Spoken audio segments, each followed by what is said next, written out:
Ooh, what up chaps, I'm MagicalMike and welcome to a Halo 3 legendary speedrun of Halo. The mission, not the game, ho ho ho. This is played on MCC on PC with mouse and keyboard, recorded back through theatre mode with deaths and checkpoint reverts edited out. The original run taking 18 minutes and 29 seconds, not too bad, certainly under par time at least, and the edited run taking about 15 minutes and 5 seconds. So, the first trick, if you can even call it really a trick, is having the rocket launcher from the previous mission, and the next one is using this here to jump off the side of the snowbank here and hopefully getting a slide jump, which I missed, which will land you right there, in this snow bit. Next, we're going to use the rocket launcher to blast this guy, take his hammer, so we have a rocket and a hammer, and then we're going to shoot any other guys with weapons like that guy, or grenade them if we have them, making sure to keep one frag for this. Frag, jump backwards, hammer jump, frag jump, hammer frag jump off there as it goes off, and then hammer yourself up this slope to skip a monumentous mountain of flood that we just don't want to fight, because it's slow, frankly, and it would take a lot longer to get up there if we did fight them. Anyway, juggling our hammer for a battle rifle at this point, so we want rockets and a BR as we go up here. We don't want this auto turret, but I have it by accident. Try not to fall off this side of this thing, it's not too bad, just crouch jump up here, jump up to this part and then over to the snowbank, because we're going to go and say hi to Johnson. And by say hi, I mean shoot him in the face with a rocket launcher. Yeah. So make sure that we have one shot with it, and blast him. Hopefully his laser goes off the cliff, or away from him, just juggle it away, and he'll spawn a second laser. Magic! Magic! Make sure that we have one rocket and shoot him in the head. Swap 4 our rockets for his laser, and drop the rockets on top of him, which means that he'll stand back up. After being shot in the head with a battle rifle, he'll just magically Johnson his way back into life, dropping his laser, and picking up our rocket launcher, which handily will give us an infinite Spartan laser. See, that shot there took no ammo whatsoever. Pretty good, if I do say so myself. And it'll also give Johnson infinite rockets, even though we only had one when we dropped it for him. So yeah, nice. Make sure to prioritise ranged flood, and we're just going to sit up here and infinite Spartan laser our way through this entire encounter, which is quite long because the Arbiter didn't spawn. I don't know why, but whatever. We have Johnson helping us with his infinite rockets, and he's generally quite good with them. Generally. He can sometimes shoot himself off the side of the cliff, in which case, oh dear, we just don't have Johnson helping us for a while. But hopefully he stays where he is, and hopefully Arbiter spawned as well, to gather all the aggro of all the enemies up on this central plateau, where we and Johnson can just make mincemeat of them. Not a big deal whatsoever, right? Easy peasy. A lot of this mission is fairly straightforward, it's just shooting dudes. And hoping that certain things go correct. But yeah, prioritise rocket flood, and fuel rod flood, and ranged, what are they called, siege mode flood, because those are the only guys that can really cause problems for you. And that's pretty much that.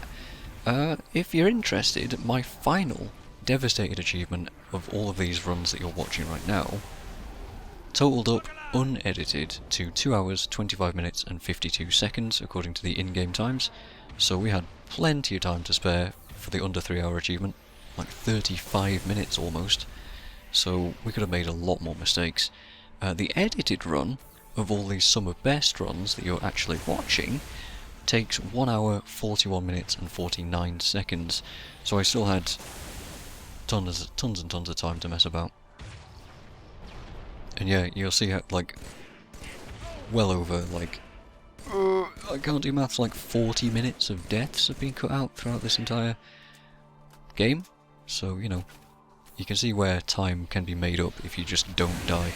Just don't die. It seems like such a simple thing to say, but it really, really is. Just don't die and you'll go a lot faster. Anyway, as soon as you hear that dialogue, as soon as you see that you've cleared out all the enemies off this area, you can go If you remember where you killed Rocket Flood or Fuel Rod Flood, they might have dropped a bubble shield, which is what I'm looking for right now, because I really don't want this auto turret with me. It's not a huge deal, you can just not use the auto turret, and you don't even need the bubble shield if I'm honest, but I'm just running around looking for it because I'm committed at this point. Committed being another word for stupid. If you've watched these runs, then you'll know that that is definitely a fact. Anyway, I give up, wasting like 40 seconds there or so, and we're going to juggle a weapon. It doesn't really matter what, but then I remember that the hammer's there. So we're going to juggle the hammer all the way into the boss room, or just outside the boss room actually. Remember to not get too close to the boss door, and we're just going to leave it outside so that we can pick it up afterwards. Because relying on the assault rifle is a bit crap. We don't want to use it. So any weapon. The laser is a good option. The hammer is another good option. Either way, whatever you choose, just go through these two doors and leave your weapon of choice, not the Fatboy Slim song, outside the door here. You can also, as you're triggering this cutscene, kill Johnson and some strange things will happen. But let's not discuss that just yet. Anyway, jumping in here. And this is where you toss your bubble shield if you had one, so that you could just sit here and wait for Spark to become vulnerable. Otherwise, you just can't do any damage to him just yet. So we're just going to sit here and wait, jumping over his vastly inadequate laser shots, which are weak as heck. Wait for him to do this, wait for Johnson's dialogue. I am going to make the mistake of tossing my auto turret. There's Johnson shooting. I'm going to toss my turret here, hoping it would go off the edge, but apparently it floats, so whoops. As soon as Johnson says kick his ass and the laser starts flying out of his hands, charge yours and shoot Spark. If that all goes well, you'll have done damage to him at the earliest possible opportunity, and I think I was a little bit too early there, so I'm just going to have to waste one more shot on him. But yeah, this is a super duper easy boss fight. 3 shots on him, I think, is all you need while you're jumping over the laser. And as soon as he says that, he's done. Good riddance. That stupid orb git. We don't want anything to do with him, and he's done. R.I.P. in piss Johnson. It's unfortunate, unless we did the glitch where we killed him outside the door, in which case he'll spawn right here and be vulnerable to flood and then die to the flood. So, Johnson's true story arc. Yes, indeed. Anyway, we pick up the weapon that we left for ourselves here. It could have either been a laser or a hammer or a shotgun or whatever you chose. I chose the hammer, of course, and that means we don't need to use our crappy assault rifle and we can just get through this really easily. Make sure, by the way, if you run out of shield, that you don't get eaten by the Spud Flood, because that will happen and it is embarrassing. Make sure that you don't kill Arbiter either, because, I mean, he might get pissed off and he might start attacking you. We don't want that. And swap our crappy assault rifle for 2 plasma rifles, because this will help us deal with the sentinels that are now in our way, or if you have the laser still, you can use that instead. Otherwise, assault rifles are really... assault rifles? Plasma rifles, Mike, come on. These are really useful for killing sentinels. Also, just let Arbiter go ahead of you, so he'll take the aggro as well. Make fighting all these flood much easier. Do remember we have a hammer as well, we can use that too, but why do that when we can just range them to death? Also, be aware that Arbiter, when he loses all of his shield, he'll pull out a sword, and that can be quite dangerous because when he does his swings, he can hit you with it, and he probably will kill you if you have any sort of luck like I do. Just looking at his footprints here for some reason. I was very interested in the Arbiter's footprints, I don't know why. I probably just wasn't even aware that Halo 3 had that kind of detail on it. Anyway, here we're just going to take the shields down on these Elite Flood and then run for it, and the Sentinels will finish the job for us, as well as the Arbiter. Kill this one exploding Flood and then just dart inwards here. Don't let this ring be the end of us, Chief. Bad memories of 2 betrayals in Halo 1 and that one rocket flood. It's one of these rooms. Getting low on one of our plasma rifles here, but we only have a couple more spuds to deal with, and we're home free, sort of, at least over to the excellent driving section. Johnson's Warthog. Thanks, Sergeant, for leaving us some kind of an escape route, and now we're just going to do a couple more tricks, and that's basically Halo 3 done with. So yeah, just enjoy the drive at this point. There is a lot of opportunity still to mess this up. Sentinels can kill you, ranged flood, the siege guys can also kill you, but worse than that, you can just fall off the edge and avoid checkpoints and things like that, which ain't good. You're gonna lose a lot of time doing so. Anyway, take this path, cutting as many corners as you can, and do this jump here, which will get you a checkpoint, and it will despawn a whole ton of enemies, and also cause Cortana to stop talking to you for a while. I don't know why it does that, but hey, if you hate Cortana for some reason, I don't know how you would, then do that trick and it shuts her up. I don't know why. Yeah, okay. The rest is just optimising driving. As you can see, there's no sentinels around, no flood around in this next section, and just try not to fall in any holes. I mean, that should go without saying, right? The other thing that should go without saying is keep your wheels on the ground. Doing jumps is very cool, and I know it's really hard to avoid that, but the more your wheels are on the ground, the faster you'll go, because you'll be able to accelerate. I know, it's so much more fun to do the jumps, and I will actually do one unnecessary jump at least as we go.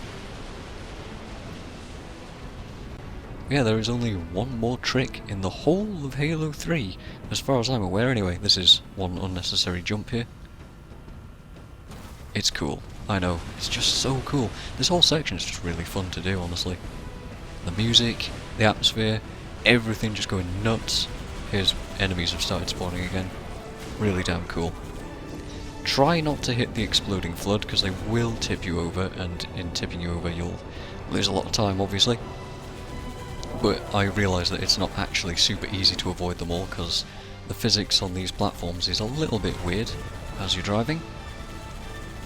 So try your best. And also I'm sure there's more corners to cut and routes to take that are slightly faster. You see me angling the camera down there and the sentinels are pushing me around. Try to avoid that, but it's not always easy to do so. I'm angling my camera down so I can see further ahead of me. Oddly, in theatre mode, the FOV is slightly reduced in vehicles. I don't know why that is, but I can actually, as I was originally playing this, I could see a little further ahead than you can in this recording. As you can see, like, you can't see any further ahead when I'm doing this right now, but you certainly can. We're coming up towards the next trick jump. Here it is, just aim towards where the left two sections of this thing are, and a slight angle, and you should barely be able to make this jump. Tough one to make that. I'm quite happy with that. See me mingling the camera. Mingling? Sure, whatever. Wobbling the camera. And that'll again despawn a whole bunch of enemies, meaning that you won't get pushed around a bunch, and it'll again shut Cortana up for a little while as a side effect. There's also some driving here you can do that's slightly more efficient than what I'm going to do. I think you transition over to the right at this point here. Yeah, you'd go right down there instead of left, so I'm going to do one more unnecessary jump, but if enemies were spawned you'd go this way because it provides a bunch of cover. Anyway, resources for this run. I actually used a number of YouTubers and streamers, that's the word, to help me out. So Pro Ace Joker on Twitch and YouTube provided a super in-depth commentator guide on how to pull all these runs off. Extremely helpful and useful. Silver Scorpion, a Halo Completionist on YouTube as well for doing much of the same. Some very handy guides over on those two channels. And of course Naked Eli, also on YouTube, for showing some faster alternative strategies here and there that can be a lot harder to pull off. But certainly quite impressive. Granted, a lot of these strats that I'm showing are now outdated. Be careful of that particular section right there, by the way. It's very easy to fall in those, so we don't want to do that, waste a lot of time. So a lot of these are outdated. Halo 3 speedruns have of course come a long way, as always, since these guides were made, so I'd encourage you guys to go and take a look at some of the current runners' records to see some way faster strats. And if you're interested in getting into this yourself, with the MCC coming to PC, then there's plenty resources online that I just mentioned, along with HaloRuns.com, which I'm sure everyone knows by now, and I'm sure everyone there would be very glad to offer some tips for a new runner such as yourself and myself. So well done! We have just devastated Halo 3. Boom. There it is. Excellent ending to this game. That whole Warthog run is excellent. And if you haven't played it, man, just... you need to play the Halo games. They're just good. They're just good. Alright, that's it. Thanks very much for watching my little series here. And good luck if you're attempting it yourself. See you next time.